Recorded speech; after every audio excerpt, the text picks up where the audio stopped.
Okay, so it's officially time to deal with the lower unit. This is the last major component I have to figure out before I put everything back together and test run the motor on the muffs. So I already went ahead and pulled the retaining nut for the drive shaft that's up in there, along with its bevel gear. So the drive shaft should come right out of here, I believe, as soon as I remove the water pump. So I'm gonna go ahead and do that, and then all I really have to do is pull that forward gear out of there.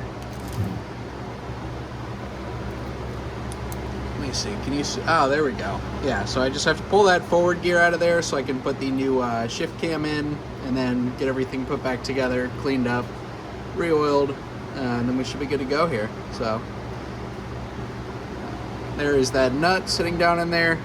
I guess I should probably pull that out, but at least I know where it is as long as it's in there. So 3 studs to get the water pump off, and then the whole drive shaft and bevel gear should pull out the top. I'm going to pull the uplift tube just so I don't bend this.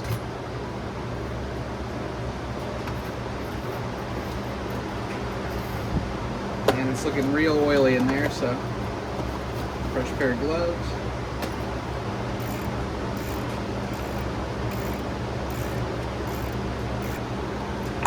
Alright, now the only thing I'm curious about is, so there's 3 nuts here we're holding the water pump on, which are pressing down onto the drive shaft and covering up its bearing in here, and then there's a nut on the bottom. I'm just curious if this is all going to come out as one unit, or if I have to pull the whole water pump assembly off. Same way I put it on.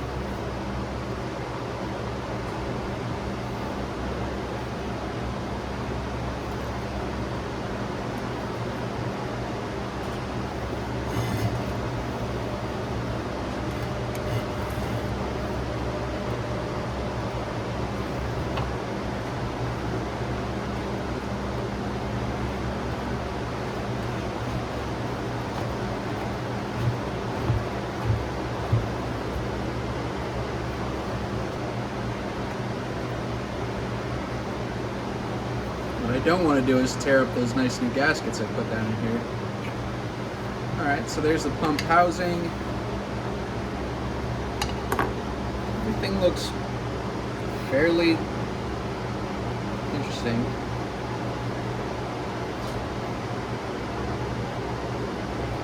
It's like a gold colored powder in here, mixed in with some of that grease I put in when I installed it. I think that could just be from me getting some dust into that trash bin I was using to test run this thing, so I'm not too worried about it. So this is the actual impeller housing.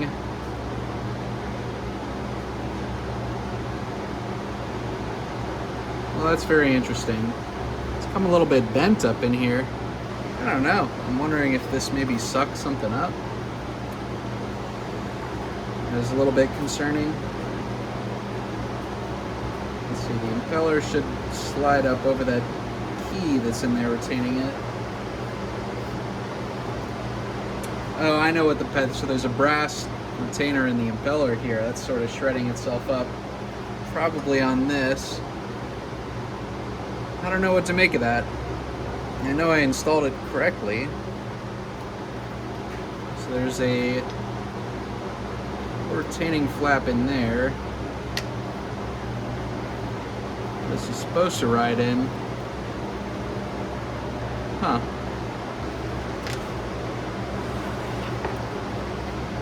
There's the key. I want to hold on to that. Let's take a look here.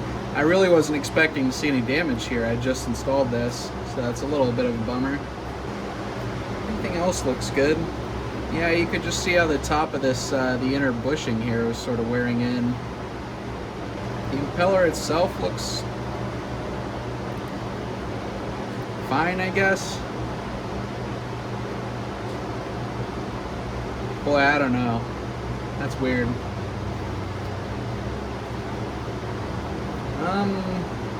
Yeah, maybe that's just what you get for getting aftermarket stuff.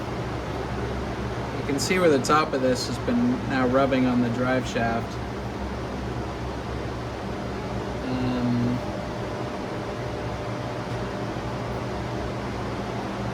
That's not a huge deal because the seal is below there. I was pumping water fine when I was testing it. I may use it just to fire it up to test the power head rebuild, but I'm thinking I probably want to swap out the whole kit for maybe a slightly nicer one, OEM if I could find it. So this is the lower wear surface for the impeller, and this looks exactly how you would expect, actually. I mean, it's a little machined in just from the friction, but you know, it's not grinding through the rubber into the brass bushing there, so yeah, I don't know. That's a little bit of a mystery, but before I get this on a boat, I'll probably swap it out one more time. I definitely will.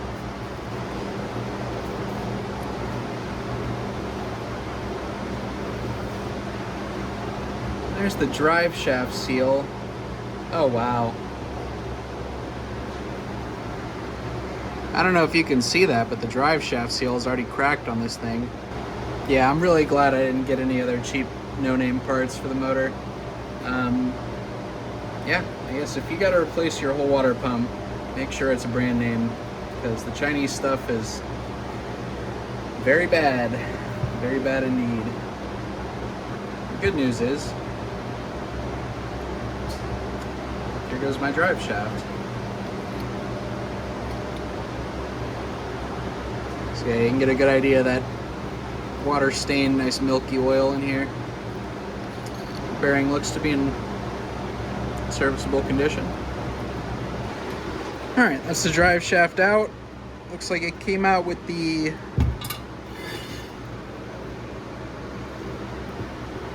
without the gear, I should say. And that is, oh, well. Jeez. There is the bevel gear. Take a good look at that, see how the teeth are. Bevel gear looks good. Let's take a look at the forward gear. No issues there. The bearing feels pretty much perfect. And the dog teeth in here, just like the reverse, just the tiniest bit of wear on the initial contact surface, but the driving surface all looks good. Teeth are good. Happy about that.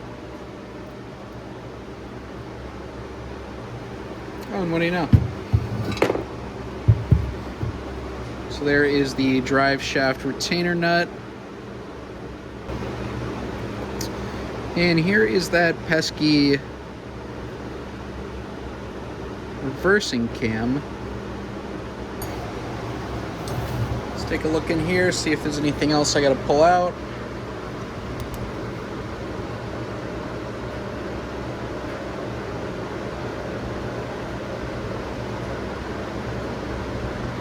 No, it doesn't look like it. You can maybe see that little thing poking out there. A little piece of metal is actually the magnet for the lower oil drain. So there's a fun fact for you. Let's go ahead and compare this shift cam to the new one and see if this is the most likely cause of our reverse shifting issues. Here's the new one. I don't think I'll get those mixed up. So there's definitely a wear pattern on this side.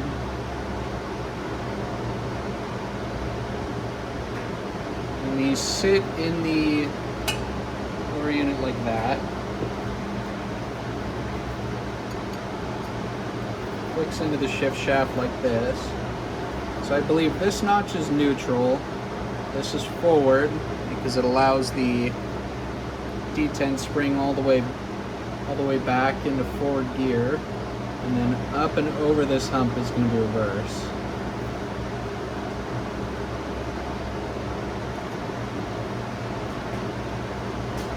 Oh wow, yeah. I can definitely see how it's worn down right here where it's supposed to click over into reverse. That actually makes sense. So if the reverse is worn down to a certain degree, then it wouldn't be pushing that detent spring far enough to click it into gear. So here we are. I got the drive shaft clamped up with a piece of scrap leather to keep it from deforming in my big vise I ended up having to use. So that'll hold the drive shaft steady. And of course the lower unit can still spin, but I'm be able to tighten that nut against this shaft here. So I just got to do my best to get that up to 50 foot-pounds.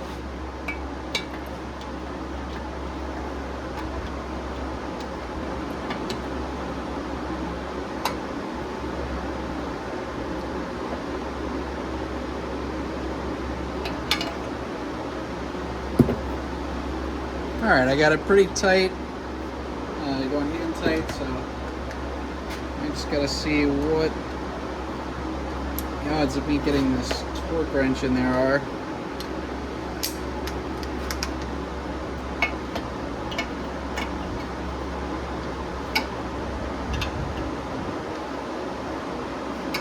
Alright, here we go. So the nice thing is that I can rotate the lower unit with the wrench.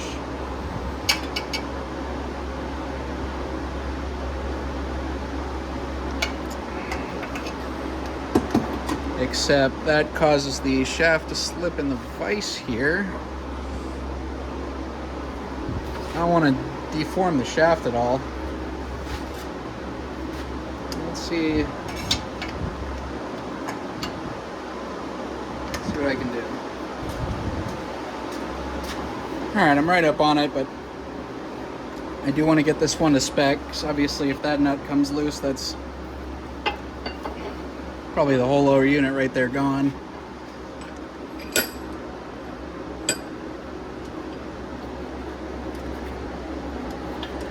Okay, so I should have full contact in the vice jaws. I just need 5 more foot-pounds out of this thing.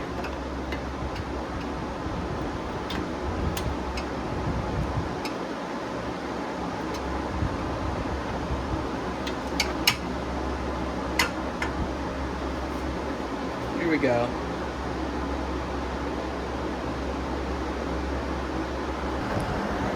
Okay, gave it all I had.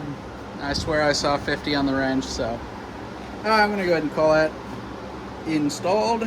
And the next thing is gonna be, well, it's gonna be the reverse gear and the shift dog. Yeah, this pretty much just pops in here like this. As long as your detent doesn't fall out. What the hell? Alright, I'm in the neutral position right now. Going in with the prop shaft.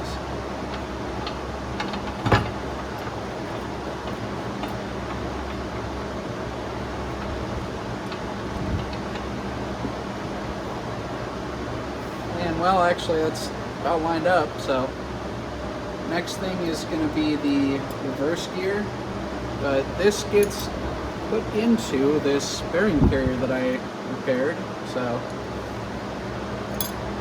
let me go ahead and put this together.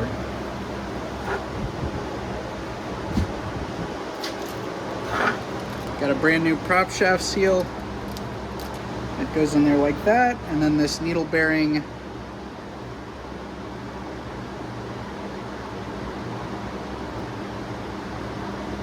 which has a little bit of dust in it, goes in there first. Yeah, so that'll slide in there like that, and then prop shaft will go over top, and then this assembly gets popped in back here. So everything as clean as I can get it. So I think I'm going to start by installing these, and then I'll do the, just lightly press that bearing back into the carrier. Fresh gloves, fresh grease. Help everything slide in nice and smooth. Nice thing is it's got all these segmented ridges in here, so you can't actually put anything in the wrong way. I guess aside from this, you could put upside down, but it goes in there like so. So I'm going to do just a touch of gear lube in the needle bearing. Go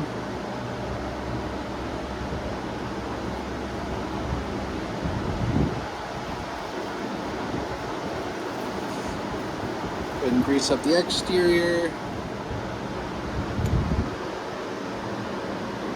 That'll sit in there like that, and then go ahead and lube up the seal as well.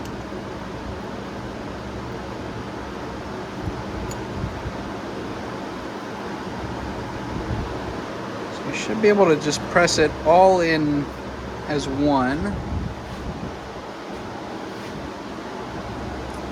Guess while I've got this out, I can lube up the reverse gear. Alright, so phone died last night. So I figured I would just finish this up today.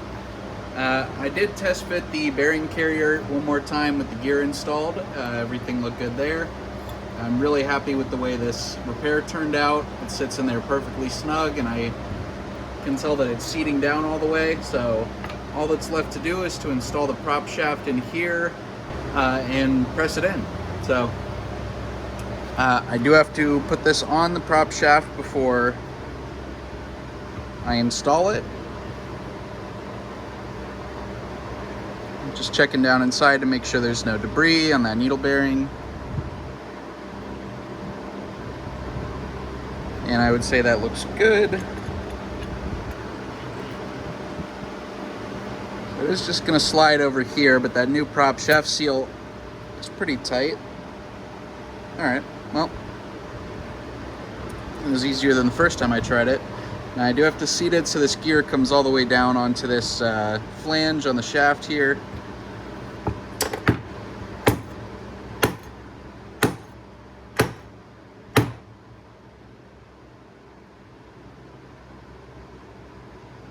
And the bearing race is coming out of the carrier, so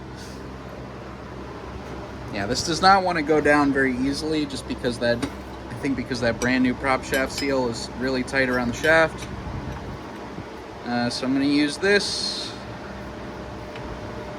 25mm wrench as a little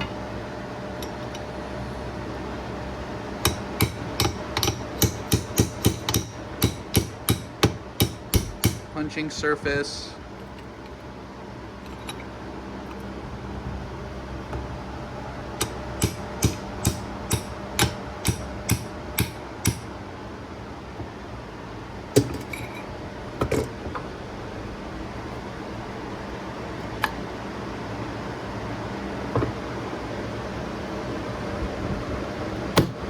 There we go. Okay, so that is fully seated.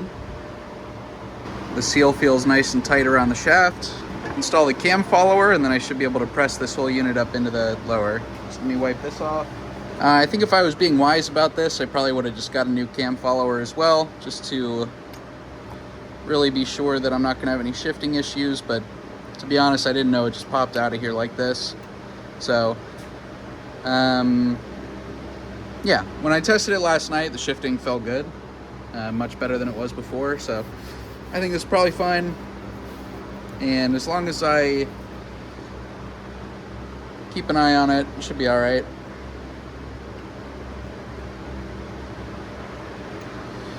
All right, so just taking the cam follower, I got to put that back in the end of the shaft here. Of course, that's spring-loaded on the dog there.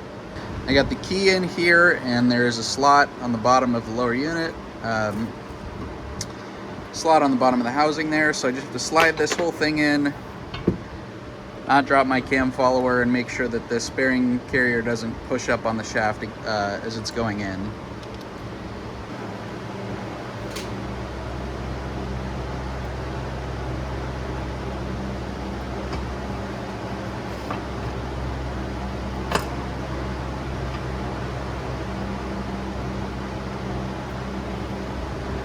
All right, it seems like it's slotted in.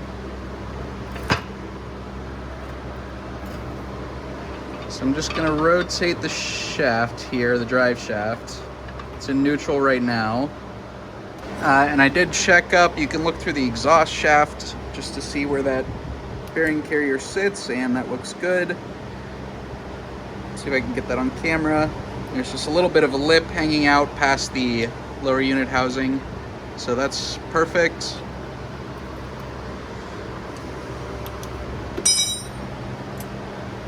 Now the next thing is this retention washer for the retaining nut, and I know you're supposed to get a new one of these, but it looks, I mean, it's fine, so.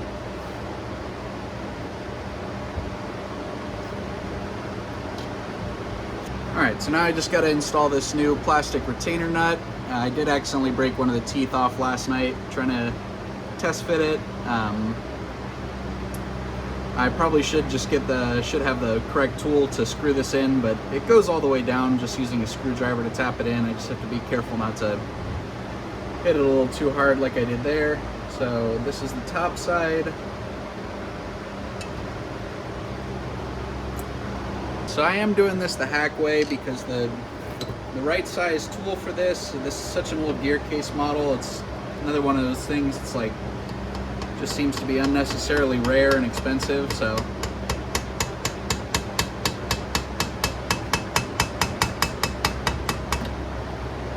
I'm going to use the screwdriver to tap this around the threads here.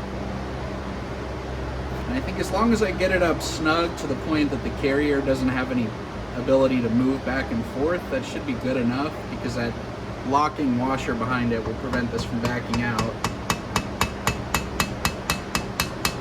Last thing I got to do is just find one of these tabs on the retention washer and fold it back up to lock between the two teeth, and this one looks perfectly centered for that, so that will prevent this ring from ever backing itself out, you know, if it heats up or whatever may happen.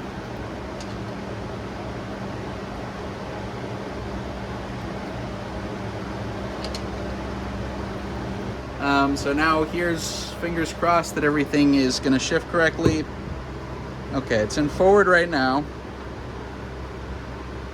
Spinning the drive shaft, spinning the prop clockwise. Let's see, so forward is all the way to the right, so let's try neutral.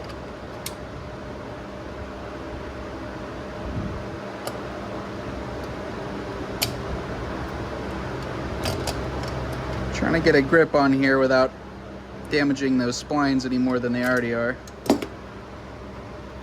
Okay, there's neutral.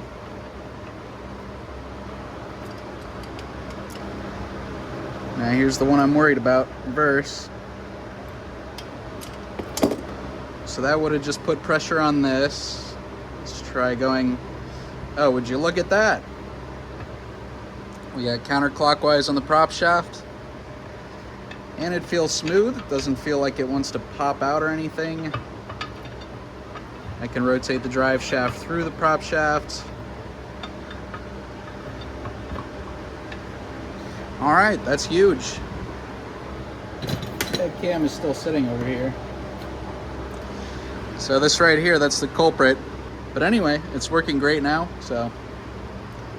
All I have to do is get it put back on the motor and try running it, make sure, but I'd say I'm happy with that. And I got a new water pump, a new Quicksilver brand water pump coming. So I'm gonna pull this last of the old aftermarket gasket off. And I shouldn't have any issues with that because that is the Mercury OEM brand. Well, here we are. This is the final mechanical repair I should, fingers crossed, have to make. And that's just installing a second new water pump because the Chinese aftermarket one was out of spec or something. Didn't quite fit in there right. So I was able to return that one, and I've got here a OEM Quicksilver water pump. And it seems like a lot of people have decent luck with those aftermarket pumps, and to be honest, that one was pumping fine in the test runs, and so it probably would have lasted for a while, but I'll pull it up here. You can see here's the impeller from the aftermarket kit.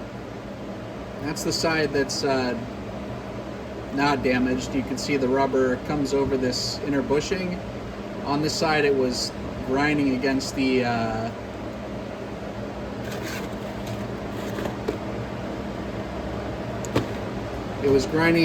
internal wear plate here, so this metal piece in the aftermarket one, I guess, was probably not the right height or something.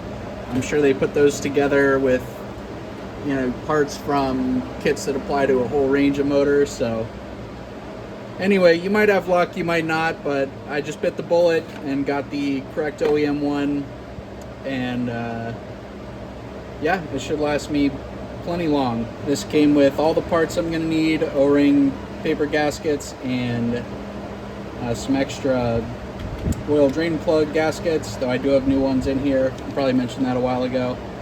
So the order of operations, you saw me take the old new one apart. It's just going to be the reverse of that. Starting with this paper gasket, it's going to come down over the studs.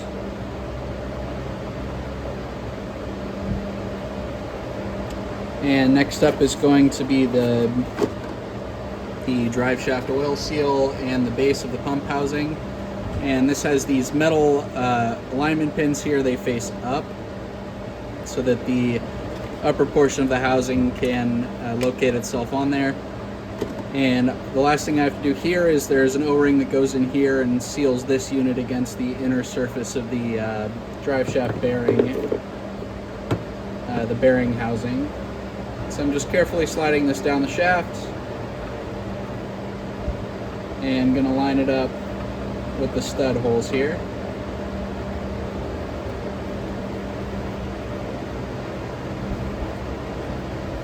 So yeah, that O-ring is giving me a little bit of resistance, and I need to seat this down fully, I remember from the last one, so that I can actually fit everything else over top of the studs here. So let's see.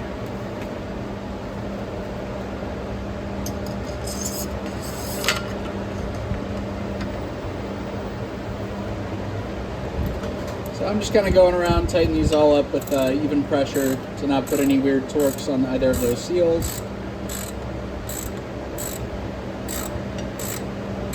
And I'm just keeping an eye down here to see when it actually bottoms out, and I will torque this down to spec once it's fully assembled. I just need to make enough room in there to be able to put all the rest of the pieces on. So I'm going to pull these off, and then I'll continue with the rest of the assembly. So next piece is this gasket. I mean, this hole here lines up with the outlet channel. And this is what lines up with the uplift tube, the copper uplift tube that goes up to the power head. And the one that goes over top of here is the one that has these this part of the gasket surface that seals over that bottom housing. And so I'm actually just now noticing that the Quicksilver kit didn't come with a replacement wear plate or bottom wear plate. So this is the original one that came out of the motor. You can see it's in actually really good condition. So I think this will be fine. I do find that a little strange, but I guess there must be a reason they don't include it, which is probably just that it never really has a problem, I suppose. So I just got to get this slid over these studs here. Of course, that's probably going to be a little difficult.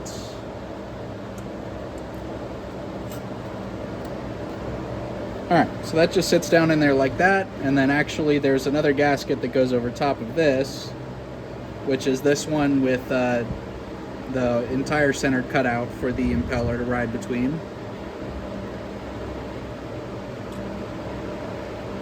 So that's all the gaskets on.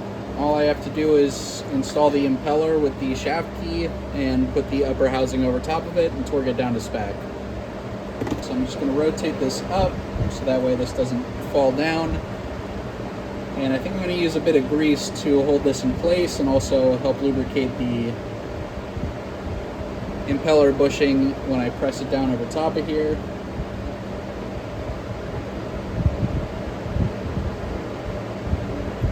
So that just sort of sits there like that, and once the impeller is installed, it can't go anywhere because it's keyed into a flat surface on the shaft. So I'm just putting a little bit of grease on the center bushing here as well as the outside of the fins, because this it's gonna need to run a little bit for these fins or vanes to sort of bend over into the position they're gonna take ultimately, and so I just want to make sure that it's not generating a bunch of heat on that first startup. as it's pressing into the sides of the outer wear plate here.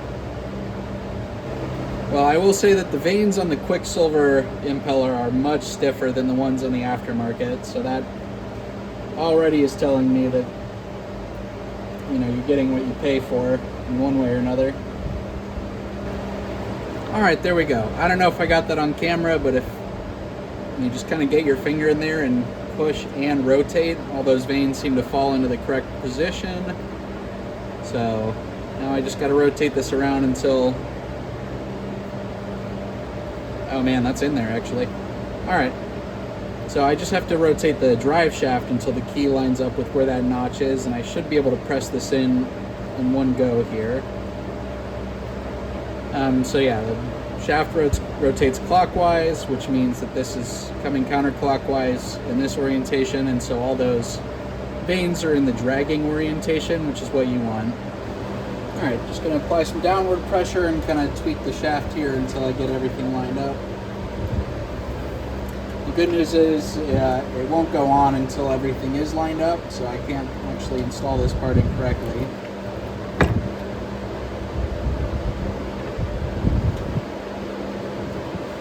Unless, of course, the shaft key starts slipping.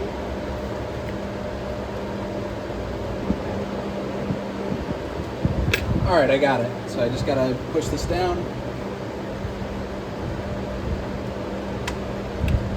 There we go.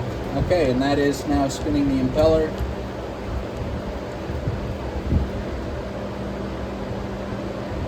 All right, I feel like that doesn't have to be that hard, but it's done. I'm sure I could do it 10 times faster second time. Yeah, last thing is going to be the nuts and washers here. And then that will mark effectively the completed rebuild of this entire outboard. All that's going to be left is basically a new prop and some cosmetic work. So, like I said, fingers crossed it fires up and everything goes well. And if that's the case, I think I got myself a runner.